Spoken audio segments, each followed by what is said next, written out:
Empire.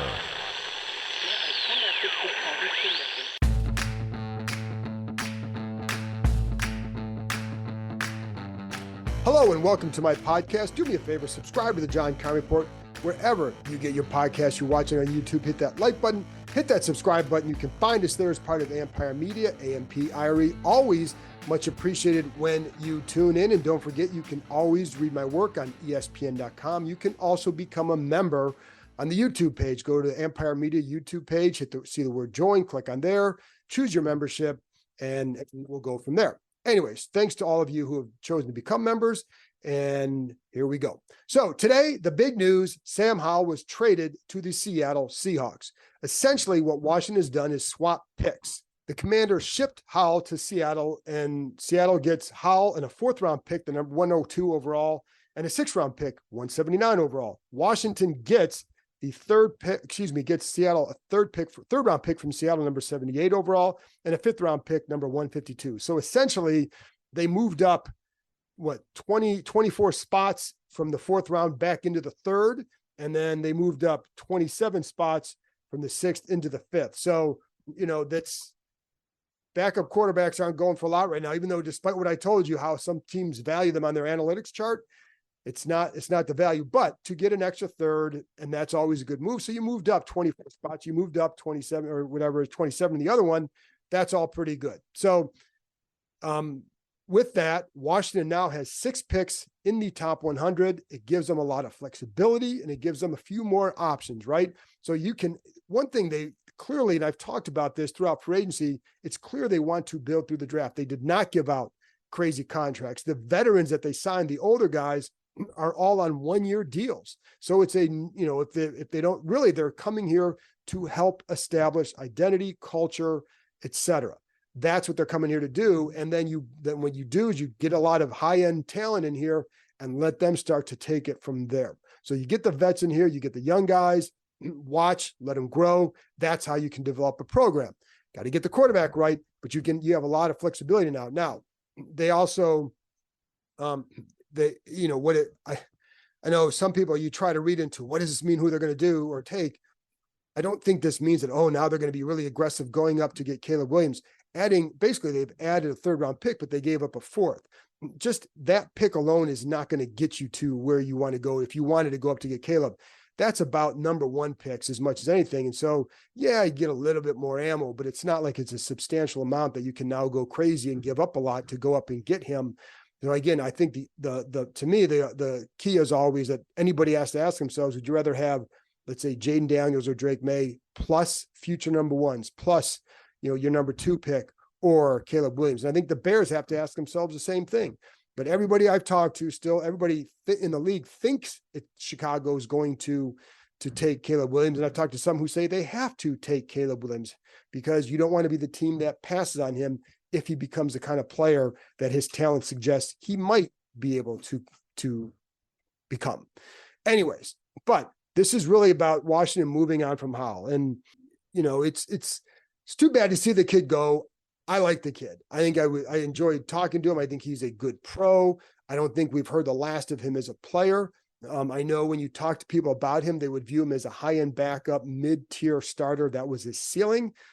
That's why Washington's moving on. It should be no surprise to anybody that they traded Howell just because they have the number 2 pick in the draft. You're not going to sit there. You have a new regime coming in. They were not going to sit there and build around like whatever anybody says they think Howell should have been drafted in.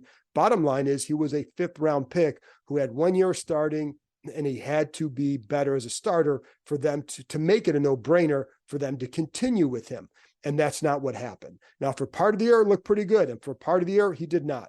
Was it all his fault? No. I didn't think the scheme was great for him. I didn't think the game plans were great for him. The scheme was fine. It's just the game planning or the play calling, whatever you want to say. I don't think that helped him. I don't think the construction of the line helped him. But I don't think that he or others anticipated him throwing around 70% of the time. I mean, this should have been a team that was running the ball a lot more than it did. And instead they relied on Howell. And I think that was just a tough way to go. But, there's still things, there are parts of his game that he has to develop. I think one of the things that that I know talking to people who had worked with him was as much about, his anticipation skills, improving his anticipation skills, improving his trust, working with some receivers down the field and trusting that, to trust them on some of those 50-50 balls, things like that. Now that you can help that with experience. And I think it'll be good for him to go to a place in Seattle where you have a veteran quarterback ahead of him who has been through a lot. And he can help himself by just learning from Geno Smith and being in a place where, maybe you have a chance to do something a little bit more, sit there and develop for a couple of years. With Washington, you're going to be sitting behind a rookie, and then they added Marcus Mariota. Now, my little 2 cents, I don't know, is Mariota substantially better than Sam Howell? I think, Howell still hasn't hit his ceiling for whatever anybody says. I've seen some people think he has. You don't hit your ceiling after 1 year. But how much better is he going to get? And the one thing that Mariota certainly adds is veteran wisdom. He's been through a lot, and now there's a clear line here. If Howell is here and you have the rookie, do fans get antsy if whomever comes in isn't playing a certain level? Then when do you start chanting? When do the chants for Howell start? Whatever it is. Now, maybe that wouldn't have happened. I don't know. But I think what you do is now you have a clear line. You'll have your rookie, you have your veteran who's the backup, and then next year, or even like you could go out and get a guy next year in the draft is a third, like what San Francisco did with Brock Purdy. They went up and got Trey Lance 1 year, they get Brock Purdy the next. You should always be adding those guys. I've talked to someone the other day who was like, he's a big Ron Wolf. He worked for Ron Wolf. Like, he's a big Ron Wolf guy.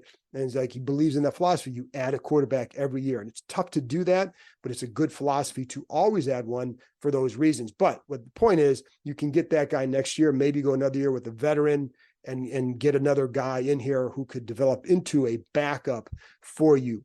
That's assuming and providing the rookie, whoever they take it to, then hits.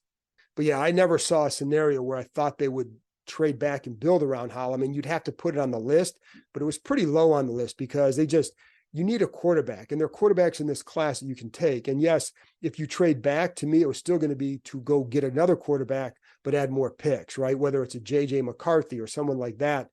Whomever it would have been, like if you trade into the teens, that's the kind of guy you would target and then build with more picks. But I didn't really see a scenario where you would pass on guys like May or Daniels and whatever everybody thinks of them. Their ceiling is considered to be much higher than Sam's. That's why you do that. That's why you stay there, or that's why you take one of those guys, or you trade and pick. If you like JJ McCarthy that much, then you can trade and get him, or Michael Penix, or whomever. But you had to take a quarterback. I think that was always the plan. And again, today didn't solidify that for me. This was always going to be the plan. It's just a matter of where you get him at 2, or whether you get him somewhere else. But it's like I said, Sam was a good, tough pro, and he's a smart kid. And I don't think we've seen the last of him by any means. And I think it's good for him to go somewhere to develop as well. Trades, free agents, quarterbacks, and all kinds of adventures await the Commanders this offseason. Looking for an adventure of your own? The Adventure Park at Sandy Spring has you covered. The country's largest ropes course and zipline park, located in Montgomery County, Maryland, is now open. Named Best Amusement Park and Climbing Destination in the DMV 2 years in a row, the Adventure Park at Sandy Spring is perfect for birthdays, corporate outings, groups, and families. With challenges anywhere from beginner to expert, there is something for all skill levels. Anytime you're thinking about reaching new heights, make sure you know before you go. The Adventure Park at Sandy Spring is the only ACCT accredited park in Maryland or Virginia. Staying on the ground, give axe throwing a try. You can throw at traditional targets or play any number of interactive games.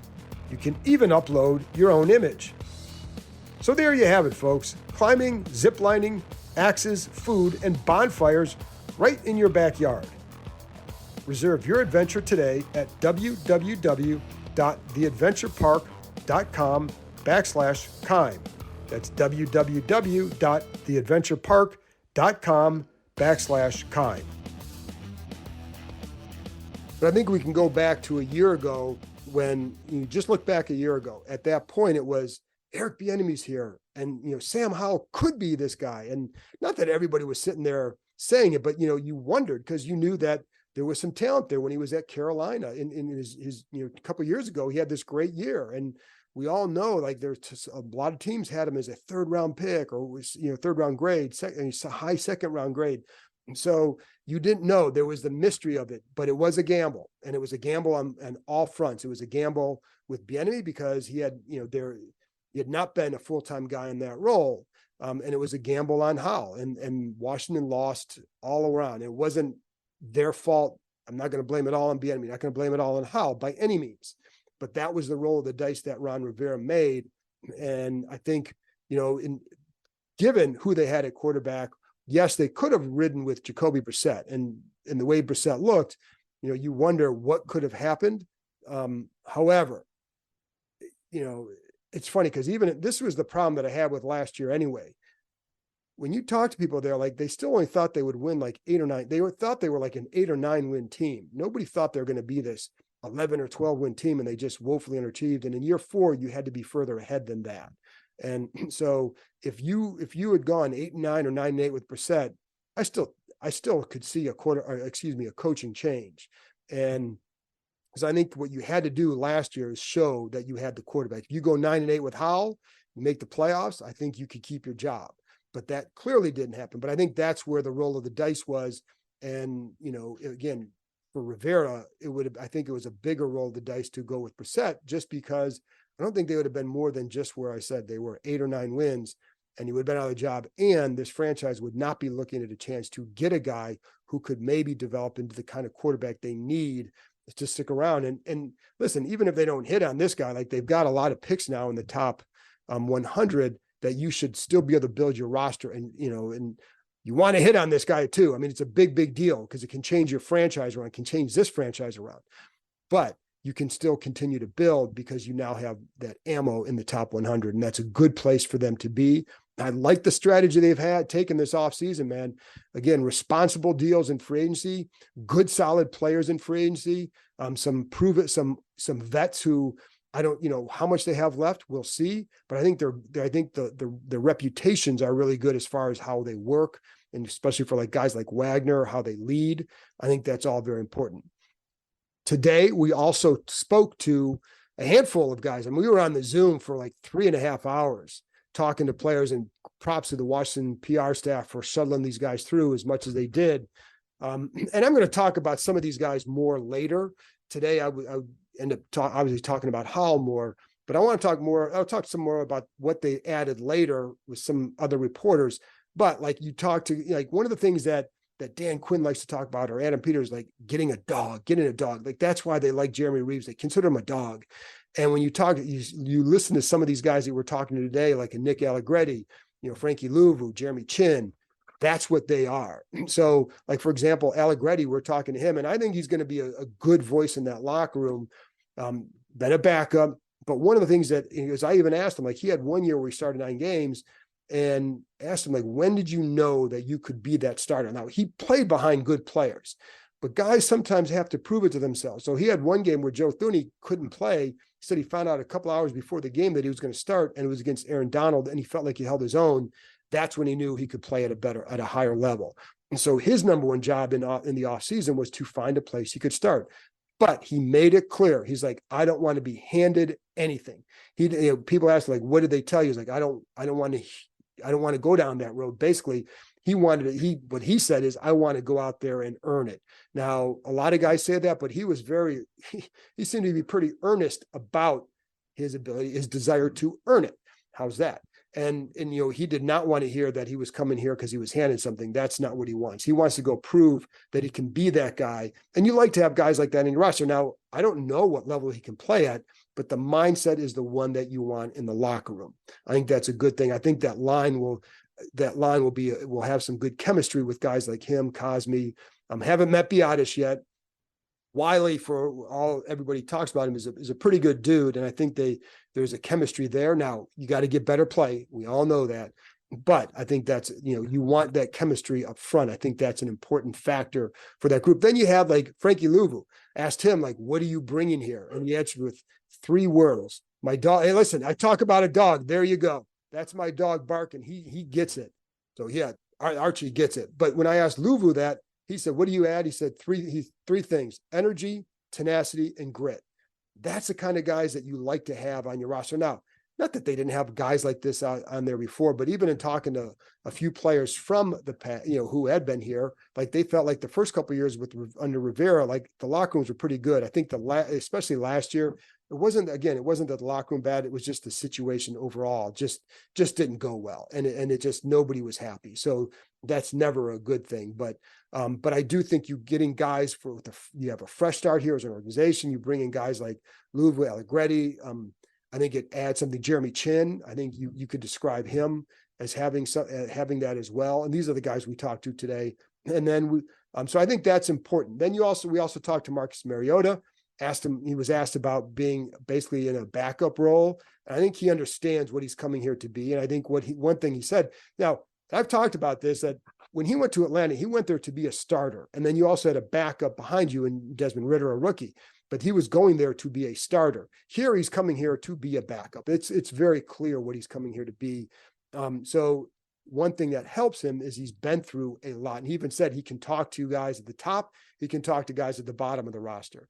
And he can do that because he was a number 2 pick in the draft one time. He was a starting quarterback in the league. He lost his job. He's bounced from team to team. So he's been through every situation you could have put yourself through. And so I think that's something that also jumped out today. And then a couple other things jumped out. I'm going to go to Dan Quinn for a minute, because a lot of guys, every time they talk about like why you come here, and a lot of times they bring up Dan Quinn and just what he's building here. Now, what I've always learned in free agency, a lot of times it comes down to the money. I can't say that in every case. Like sometimes you may have a slightly better offer somewhere else, but you go somewhere because of familiarity, which is the same reason why these guys went out and got these guys. And just like Anthony Pittman, the linebacker from Detroit, they got today. There's a familiarity there. Lance Newmark was in Detroit in the front office when Pittman got there. So there's that familiarity, and so you know what you're getting. But Quinn was, I think, a good selling point for them. And the other guy who really hammered that point home was F.A. Obata, who also re-signed. So we're talking F.A., and I think F.A., just from a schematic fit, is pretty good, because one of the things I've always liked about him, now I will say, he freelanced a lot on there as defensive end at times. He definitely freelanced a lot. But if you have a guy you get very disciplined with, I think that can make a difference for him.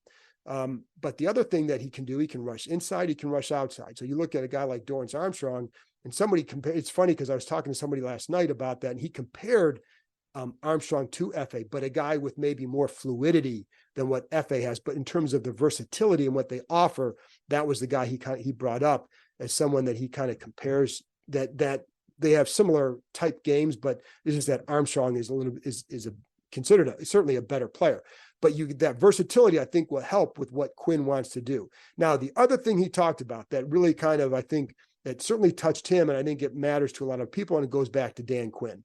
So F.A., of course, broke his leg last year. He's in the hospital. He said he heard from 2 coaches. That's it. 2 coaches, Ron Rivera and Dan Quinn.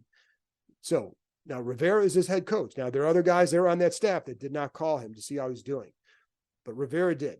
And also Dan Quinn. And the reason why it's kind of remarkable that Dan Quinn did is because F.A. had not been with him since he said he was in Atlanta's camp for like 2 to 3 weeks, when Dan Quinn was in Atlanta. So we're talking, at least 4 years ago when that was the case. He said he doesn't remember. I don't think he had talked to him since. But when he's in the hospital, Dan Quinn reached out to him. That's why guys like him. That stuff matters. When you see players as more than just your asset or just a guy on the field, they want to play harder for you.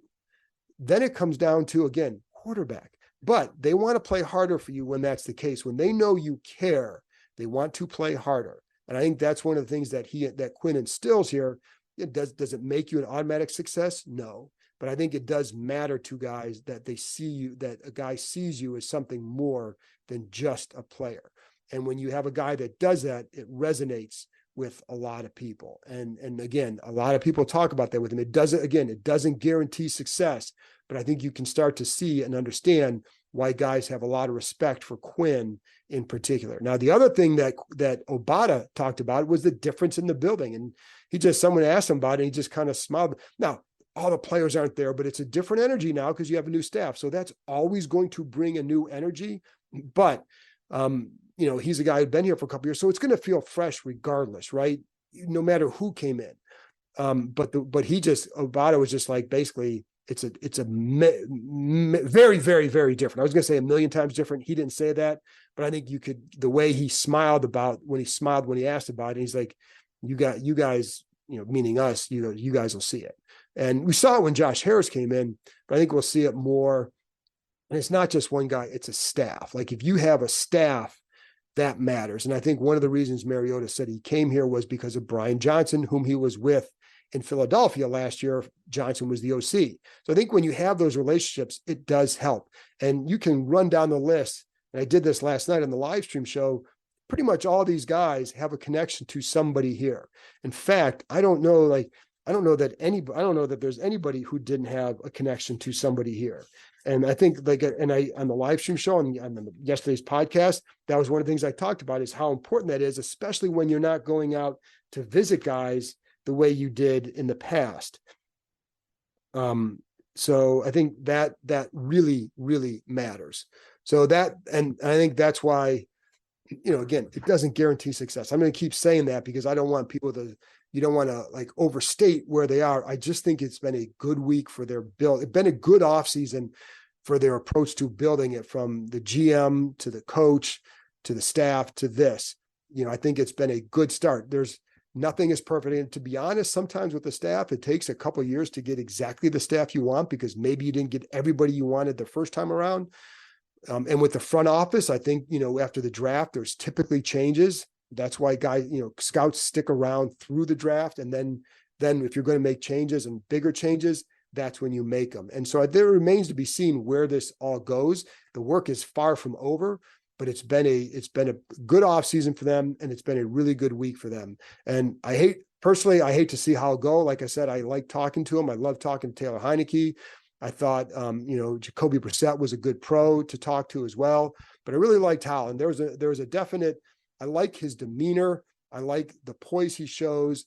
I think he's got a shot to go out and develop into something, but Washington made the right move in doing what it did, because they had to move on. They are moving on. There was never a doubt about that. And so now they allow Howell a chance to go somewhere, and he can move on as well. He's in a better spot than he would have been here. He's a third quarterback. And even if they had drafted Drake May, to be honest, if they had drafted Drake May, I think that would have been hard for Howell, because that's his best friend, or certainly one of his best friends. And I know that it would have been hard for him to compete with him for the job. And he may, if they end up with Drake May, I think Howell will be glad that he's somewhere else rather than with him. And as much as they like each other, they both want to play and they both want the same thing. And it's a difficult thing to go through. And so I think Howell is in a better spot for that. And doesn't mean they're drafting Drake May, but it is, if that is who they end up taking, I think Howell will be glad that he's out in Seattle. Anyway, that's it for me. I'll be back. I don't know. If something happens Friday that's worth talking about, I'll come back Friday night. Why not? Maybe Sunday. If not, at the very latest, I'll be back Monday with another episode. Maybe Sunday. That's not a bad one. I like Sunday morning. So I'll get one out Sunday morning and we'll go from there. So I'll talk to you next time.